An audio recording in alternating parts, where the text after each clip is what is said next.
Hey everyone, I hope you guys are doing well. I wanted to showcase this new way I found that you could rig chains and have it sit on the body of the character without needing like weight painting or anything. I mean, you would need some weight painting there, but like the complexity of making it work with a character is kind of non-existent.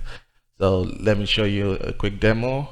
As you can see, you can still control like the chain length and stuff. Just hide this. And it's working with curves, so you can animate all of this easy. You can also control using a shrink wrap modifier, like the distance of the chain, like basically like a collision almost. And when you animate this, it reacts to the skin and it just works. Okay, so I will show you how you can do it quickly. I will delete this bone and let's clear this up. My voice is sounding weird.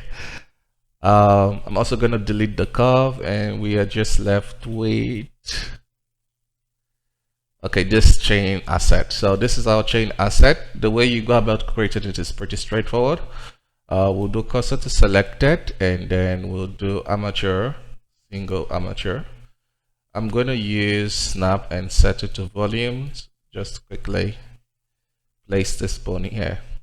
So your placement, if you want it to be very tight knit in terms of like the details of the chain movement, then you probably want to kind of do it for each individual chain. But if it's something you want to just approximate the movement, then just kind of going around, and doesn't have to be one-to-one. It just has to encapsulate the chain asset.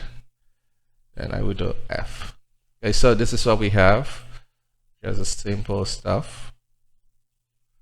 Okay, so once you have this, you want to select this and shift select this, Control P, automatic weight, and it should deform the chain nicely.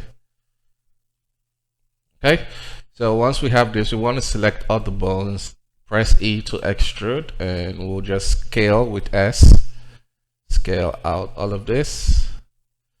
And ideally you want to go individually and select this or this point we just extruded, or this bone we extruded, Alt P, clear parent. I found if you do it like on intervals, because if you select 1, 2, it will select like the bone connected to it. So this is the fast way to kind of clear the parent.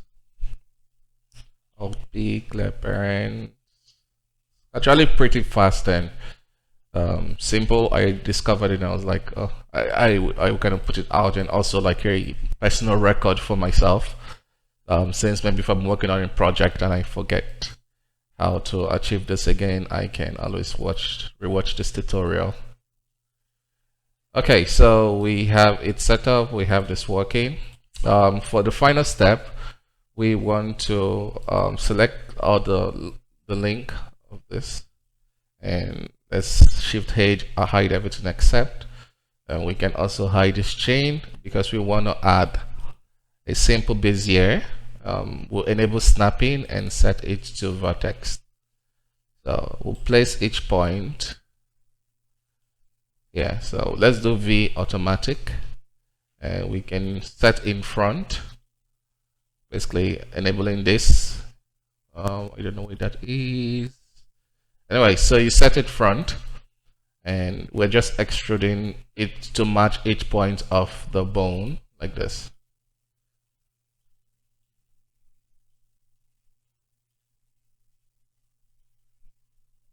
Yeah, so this is what we have now, and we want to create a spline constraint.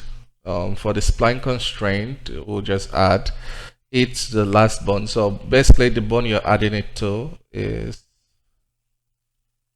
this particular bone. So the last bone that doesn't connect to the last bone basically of the chain link, that's where you apply the spline constraint. Wait, I need to cough.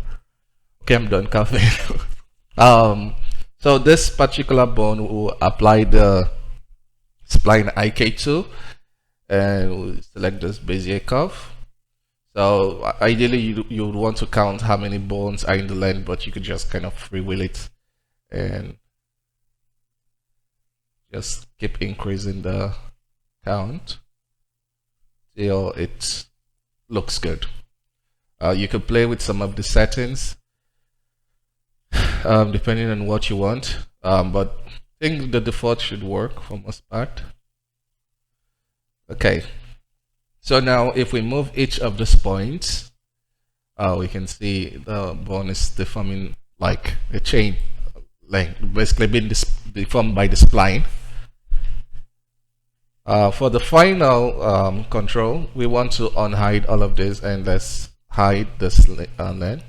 So now we want to use all these bones as a hook to be able to drive the curve.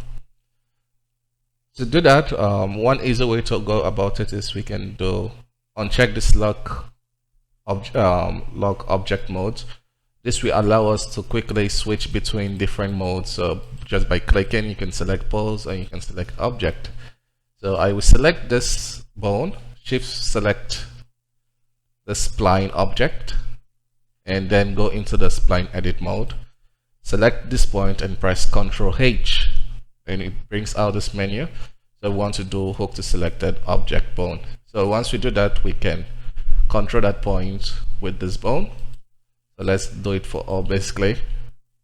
So that's why we kind of extruded the points based on the correct position. So it's just select, shift select, hook to selected bone.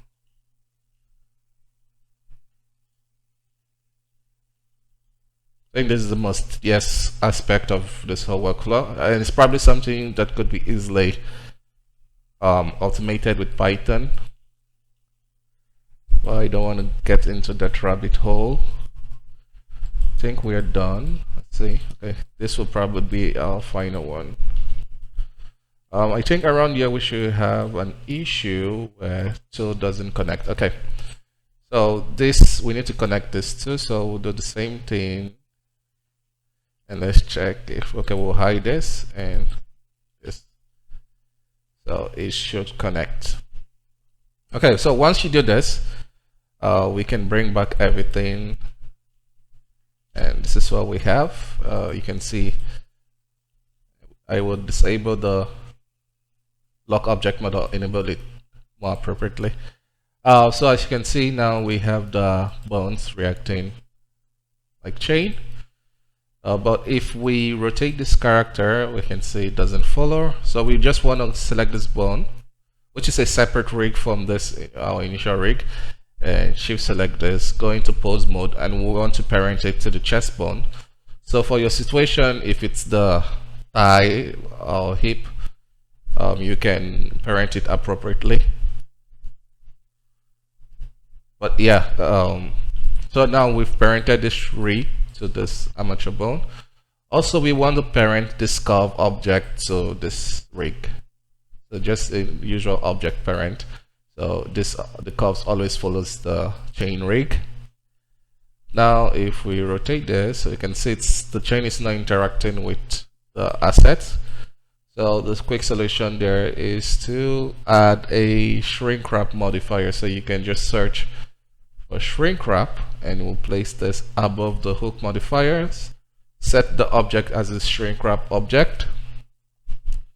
For the wrap mode, we'll use tangent normal. For the surface, we'll use above surface. And now we can pull this out. And that should do it. As you can see, the chain is interacting with the object asset nicely, and you still have the control to kind of adjust this. Charlie made a tutorial like this one time, but it was a bit more complex.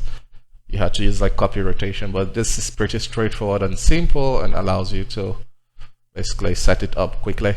It also works for any part of the body.